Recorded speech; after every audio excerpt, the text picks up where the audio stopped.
Halo teman-teman, Assalamualaikum warahmatullahi wabarakatuh. Baik, pada pertemuan kali ini kami dari kelompok 1 yang beranggotakan saya sendiri, Mas Roro, 2 ada Alvina Maulida, 3 MC Hasan Ubaidillah, dan yang keempat ada Galang Prayoga akan menjelaskan materi mengenai vintage. Apa sih itu vintage, peluang, sejarah, dan tantangannya? Oke, nggak bisa lama-lama, langsung aja ke videonya. Perkenalkan, nama saya Muhammad Hasan Ubaidillah dengan NIM 110. Izin mempresentasikan sejarah vintage. Awal mula dari munculnya vintage pada era 1980. Pada tahun 1982, Eatred membawa vintage ke arah yang lebih maju, yaitu dengan cara memperbolehkan sistem perbankan secara elektronik untuk para calon investor.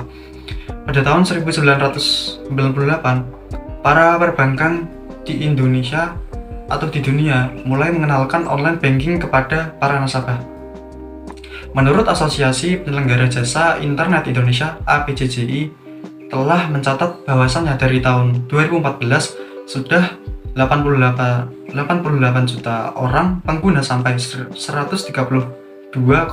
juta orang di Indonesia telah terhubung ke internet. Dikarenakan perkembangan infrastruktur dan kemudahan mendapatkan smartphone atau perangkat genggam dan teknologi serta sistem informasi terus mengalihkan inovasi khususnya pada teknologi finansial agar memenuhi kebutuhan masyarakat termasuk akses layanan finansial dan proses transaksi. Saya Galang Prayoga dengan NIM 21050361127. Sini saya akan menjelaskan tentang peer-to-peer lending.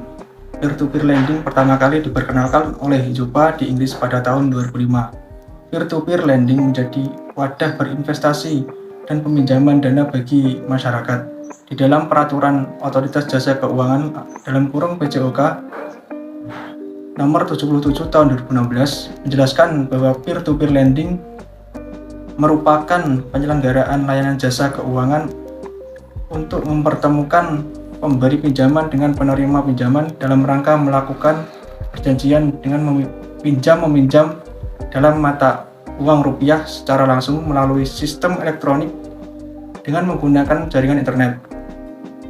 Alasan finansial teknologi digemari di Indonesia. Yang pertama yaitu mudah dan cepat. Yang kedua, kesuksesan bisnis dalam basis teknologi. Yang ketiga, penggunaan software, teknologi, dan juga big data oleh financial teknologi. Dan yang keempat, bersifat fleksibel. Yang kelima, kebutuhan. Teman-teman, ketemu lagi sama aku. Oke, jadi kali ini aku mau menjelaskan mengenai tantangan vintage. Apa sih itu tantangan vintage di masa sekarang dan yang masa akan mendatang? Tentunya banyak sekali ya, karena vintage itu sudah dikenal banyak orang, baik itu bank konvensional dan bank syariah. Tentunya di sini kita akan menjelaskan apa sih itu tantangan vintage bank syariah. Oke teman-teman, langsung aja kita ke pembahasannya. Jadi di sini tantangan vintage itu ada 5 poin. Yang pertama yaitu mengenai perizinan dan model minimum pendirian vintage syariah.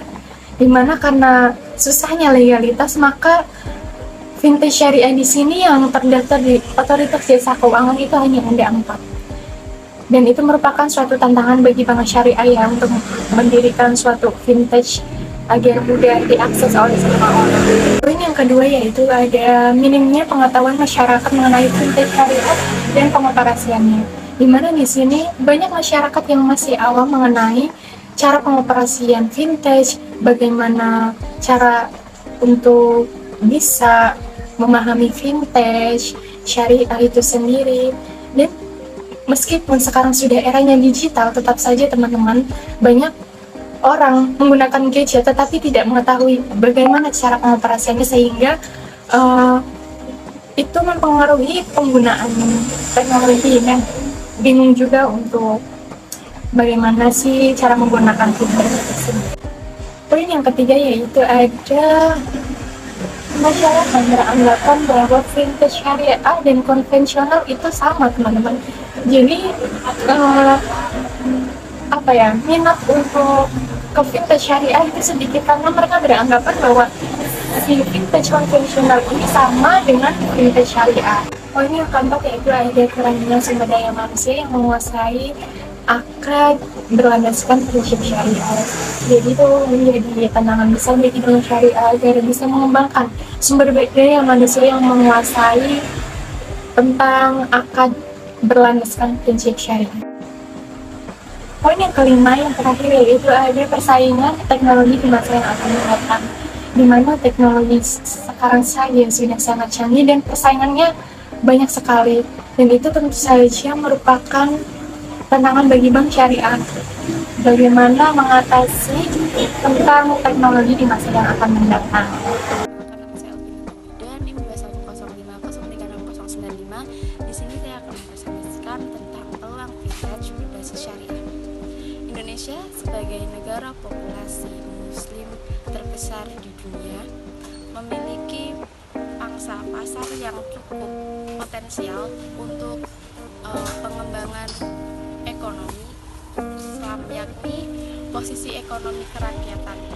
Bisnis dan keuangan syariah telah berkembang cepat sekali. Institusi atau lembaga keuangan syariah bermunculan antara lain perbankan syariah, asuransi syariah, koperasi syariah, dan pasar modal syariah, baik secara konvensional atau melalui media teknologi informatika. Sekian video presentasi dari kelompok kami, kurang lebihnya mohon maaf. Kami akhiri, wassalamualaikum warahmatullahi wabarakatuh.